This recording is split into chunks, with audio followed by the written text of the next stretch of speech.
کب خرچ کرو؟ باپ مر گیا، باپ کے مرنے کے بعد بیٹا مسجد میں چندہ دے رہا ہے، میں اس کو ناجائز نہیں کہتا میرے بھائی، جائز ہے، مگر بہتر یہ ہوتا کہ باپ اپنی زندگی میں خود صدقہ دے کر کے جائے۔ ماں کا انتقال ہو گیا، ماں زندہ تھی تو ماں کے اوپر آپ 10 روپیہ خرچ کرنے کے لیے تیار نہیں تھے، ماں کا انتقال ہو گیا، آپ اس کی طرف سے لاکھوں اللہ کے گھر میں دے رہے ہیں، یہ کوئی اچھی علامت نہیں ہے۔ بہتر یہ ہوتا کہ ماں کی زندگی میں آپ ماں کی قدر کرتے۔ وَأَنفِقُوا مِمَّا رَزَقْنَاكُمْ، اے ایمان والو جو روزی ہم نے تم کو دی ہے تم اس میں سے خرچ کرو، مِن قَبْلِ أَن يَأْتِيَ أَحَدَكُمُ الْمَوْتُ، موت کے آنے سے پہلے۔ اب یہ موت کب آئے گی کوئی نہیں جانتا، کوئی نہیں جانتا کہ موت کب آئے گی۔ میرے نوجوان ساتھیوں، آج آپ رات بھر موبائل کے اوپر گندے کام کر رہے ہیں، کیا سوچ کر کے کر رہے ہیں؟ ابھی تو جوانی کے دن ہے، ابھی تو جسم کے اندر طاقت ہے، جب بڑھاپا آئے گا تو ہم بھی نمازی بن جائیں گے، ہم بھی داڑھی رکھ لیں گے، ہمارے ماتھے پر بھی سجدے کا نشان آ جائے گا۔ میرے نوجوان ساتھیوں، کیا آپ اس بات کی گارنٹی دے سکتے ہیں کہ آپ بڑھاپے تک زندہ ہی رہیں گے؟ ارے بڑھاپا تو بہت دور کی بات ہے، بڑھاپا تو بہت دور کی بات ہے، آپ تو اس بات کی گارنٹی بھی نہیں دے سکتے کہ کل کی صبح کا سورج آپ دیکھیں گے۔ ہمارے بڑے اچھے دوست تھے، نوجوان عالم دین تھے، بہار اور جھارکھنڈ میں ہم لوگوں نے ساتھ میں پروگرام بھی کیا تھا۔ ہمارے اتر پردیش کے رہنے والے تھے مولانا عبد الرحمن ساجد سلفی، ہمارے بنارس سے جامعہ سلفیہ سے انہوں نے پڑھائی بھی کی تھی۔ ممبئی کے اندر کرلا میں ایک مسجد کے امام تھے، بہت اچھے مقرر تھے اور بہت اچھے انسان تھے، خوبصورت بھی تھے، خوبصیرت بھی تھے۔ ابھی پچھلے ہفتے کی خبر ہے، مولانا عبد الرحمن صاحب ایک پروگرام میں پونا جاتے ہیں، وہاں پہ تقریر کرتے ہیں اللہ تعالیٰ کی توحید کے بارے میں، اس کے حقوق کے بارے میں۔ تقریر کرنے کے بعد رات ہی میں وہ ممبئی کے لیے چلنے لگتے ہیں، کیونکہ وہ ایک مسجد کے امام ہیں اور مسجد کی کمیٹی نے یہ کہہ کر کے رکھا ہے کہ آپ کو ہر حال میں فجر کی نماز میں رہنا ہے۔ او لوگو، مولوی کوئی روبوٹ تو نہیں ہوتا، مولوی کوئی مشین تو نہیں ہوتا، اس کے پاس بھی تو ضرورتیں ہو سکتی ہیں، اس کے پاس بھی تو مجبوریاں ہو سکتی ہیں۔ تم نے مولویوں کو مشین سمجھنا کیوں شروع کر دیا ہے؟ بند کر دو مولویوں کو مشین سمجھنا۔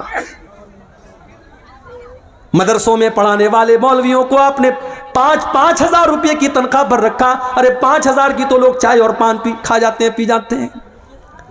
5,000 میں وہ مولوی کس طریقے سے اپنے بچوں کا پیٹ پالے گا؟ کبھی آپ نے سوچا؟ وہ بیچارہ 10 سال تک مدرسے کی پتلی دال پی کر کے اور بغیر چھلا ہوا آلو کھا کر کے اس نے مدرسے میں پڑھائی کی، لوگوں کے دروازوں پر بھکاری بن کر کے جاگیر کا کھانا اس نے کھایا، اور آج جب وہ عالم دین بن کر کے آیا، آپ نے 5,000 میں اور 7,000 میں اس کو مسجد کا امام بنایا۔ شرم آنی چاہیے۔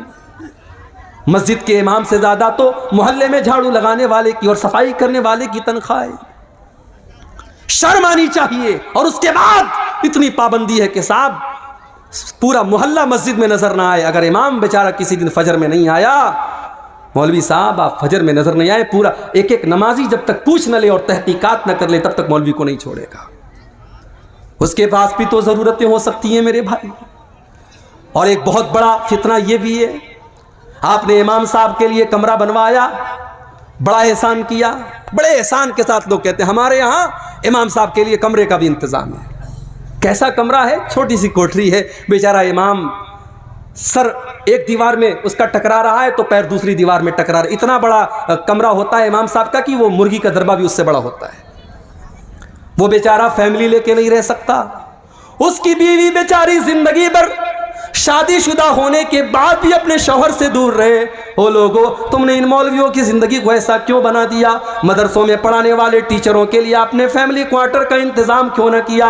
کل اگر اس مولوی کے قدم بہ کے، اس امام کے قدم بہ کے، اس خطیب کے قدم بہ کے، اس ٹیچر کے قدم بہ کے، وہ تو گنہگار ہوگا ہی ہوگا، ہم اور آپ بھی کم گنہگار نہ ہوں گے۔ ہم نے ان کو اپنی فیملی سے دور کر کے بہت بڑی آزمائش میں ڈالا ہے۔ یہاں پہ بہت ساری مسجدوں کے ذمہ دار بھی ہوں گے، مدرسوں کے ذمہ دار بھی ہوں گے. میں اللہ کا واسطہ دے کر کے آپ سے کہتا ہوں کہ آپ اپنے ادارے میں پڑھانے والے ٹیچروں کے لیے ایسی جگہوں کا انتظام کریے کہ وہ فیملی کے ساتھ رہیں. آپ مسجدوں کے اماموں کے لیے فیملی کوارٹر کا انتظام کیجئے. آپ کو اگر اپنے بیوی بچوں کے ساتھ رہنے کا حق ہے تو اس مولوی کو بھی پورا پورا حق ہے. میرے بھائی، سرکاری ٹیچر مر جائے، اس کی بیوی کو سرکاری نوکری مل جاتی ہے. سرکاری ٹیچر مر جائے، 60 سال کی سروس پورا کرنے کے بعد مر جائے تو اس کے پریوار کو پینشن ملتی ہے. ساری زندگی ممبر پر چڑھ کر کے اللہ رسول کا درس دینے والا مولوی مر جائے، اس کے کفن کا بھی کوئی انتظام کرنے والا نہیں، اس کے بچوں کی پڑھائی کی کوئی خبرگیری کرنے والا نہیں. کیا یہ درد کی بات نہیں ہے؟ کیا یہ سوچنے کی بات نہیں ہے؟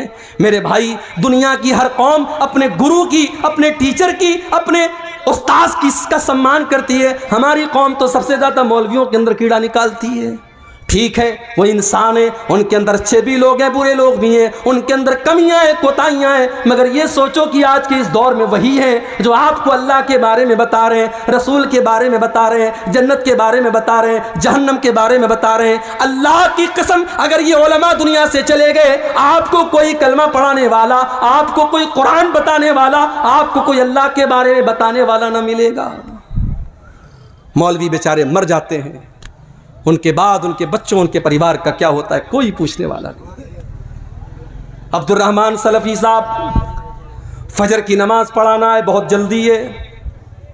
انہوں نے ٹیکسی پکڑی، ممبئی سے، پونا سے ممبئی کی ٹیکسیاں چلتی ہیں، شیئرنگ ٹیکسیاں. ایک ٹیکسی میں 7 لوگ بیٹھے ہیں اور ٹیکسی ڈرائیور پوری اسپیڈ سے چلا رہا ہے کیونکہ اس کو رات میں 2 ٹرپ کرنا ہے، اس کو ممبئی سے پھر پونا آنا ہے اور جلدی جلدی سارے پیسنجر کو پہنچانا ہے ان کی منزل پر. رات کے 11-12 بجے کے بیچ کا ٹائم ہے. ممبئی اور پونا کی ہائی وے پر ڈرائیور نے گاڑی کا کنٹرول کھو دیا. گاڑی بائیں سائیڈ میں، بہت بری طریقے سے گاڑی کا ایکسیڈنٹ ہوا اور 7 لوگوں میں سے 6 لوگ آن دا اسپاٹ مر گئے. میرے بھائیوں، میرے ساتھیوں، کیا مولانا عبد الرحمن سلفی نے یہ سوچا ہوگا کہ میں پونا سے تقریر کرنے کے بعد اپنی بیوی کی شکل نہ دیکھ پاؤں گا، اپنے بچوں کی شکل نہ دیکھ پاؤں گا؟ ان کا انتقال ہو جاتا ہے، ان کی لاش کی فوٹو آتی ہے. اللہ کی قسم، وہ لاش کا فوٹو دیکھ کر کے آپ زندگی کا فوٹو دیکھیے اور لاش کا فوٹو دیکھیے، آپ کی آنکھوں میں آنسو آ جائیں گے. خوبصورت چہرہ ہے، لہو لہان ہو چکا ہے، سر پورا پچک چکا ہے اور آن دا اسپاٹ ان کا انتقال ہو جاتا ہے. میرے بھائی، یہ موت بڑی بے رحم ہوتی ہے، یہ موت بڑی شفاق ہوتی ہے. اس موت کو کوئی مطلب نہیں کہ آپ کی بیوی کے اوپر کیا گزرے گی، آپ کے بچوں پر کیا گزرے گی، آپ کے بعد آپ کے گھر والوں پر کیا گزرے گی. اس موت کو اس سے کوئی مطلب نہیں کہ آپ نے کون کون سے سپنے دیکھے تھے، آپ کی زندگی کا کیا ٹارگٹ تھا، آپ نے کیا سوچا تھا. موت تو اپنے ٹائم پر آئے گی اور آپ کو لے کر کے چلی جائے گی، چلی جائے گی. وَأَنفِقُوا مِمَّا رَزَقْنَاكُمْ مِن قَبْلِ أَن يَأْتِيَ أَحَدَكُمُ الْمَوْتُ. اے ایمان والو، ہم نے تم کو جو روزی دی ہے تم اس میں سے خرچ کرو اس کے پہلے کہ موت آ جائے. فَيَقُولَ رَبِّ لَوْلَا أَخَّرْتَنِي إِلَىٰ أَجَلٍ قَرِيبٍ. اور جب موت آ جائے گی تو انسان کہے گا، اے اللہ تھوڑا سا موقع اور دے دیتا، تھوڑا سا ٹائم اور دے دیتا. اے اللہ بہت پیسہ میرے بینک میں رکھا ہوا تھا، میں تیری راہ میں صدقہ کر دیتا. اے اللہ میں تیرے راستے میں دے دیتا. اللہ. لیکن موت کے بعد سوائے پچھتانے کے ہمارے ہاتھ میں کچھ نہیں آئے گا. موت کے بعد انسان دوبارہ دنیا میں آنے کی تمنا کرے گا، لیکن بہت ساری آرزویں ایسی ہوتی ہیں جو کبھی پوری نہیں ہو سکتی. مرنے کے بعد کبھی دنیا میں کوئی واپس نہیں آیا ہے. کبھی رات میں کمرے میں آپ لیٹے ہوں اور لائٹ چلی جائے تو عورتیں تو ڈر جاتی ہیں، بچے ڈر جاتے ہیں، بالکل اندھیرا ہو جاتا ہے. ہم بھی ڈر جاتے ہیں. انسان بالکل اندھیرا ہو جائے تو انسان سوچنے لگتا ہے کہاں جائے، دروازہ کدھر ہے، سوئچ کدھر ہے، سامان کدھر ہے. انسان سوچنے پر مجبور ہو جاتا ہے. وہ لوگوں، جب رات میں کبھی آپ کمرے میں تنہائی میں ہوتے ہیں اور لائٹ چلی جائے، اندھیرا ہو جائے، کیا آپ اس وقت کے بارے میں نہیں سوچتے جب آپ اپنی قبر میں ہوں گے اور وہاں بھی اس سے زیادہ اندھیرا ہوگا اور وہاں پر آپ کو بچانے والی کوئی بیوی نہ ہوگی، وہاں پر آپ کو بچانے والے کوئی ماں باپ نہ ہوں گے، کوئی رشتہ دار نہ ہوگا. اس موت کے بارے میں، اس قبر کے بارے میں ہم کیوں نہیں سوچتے؟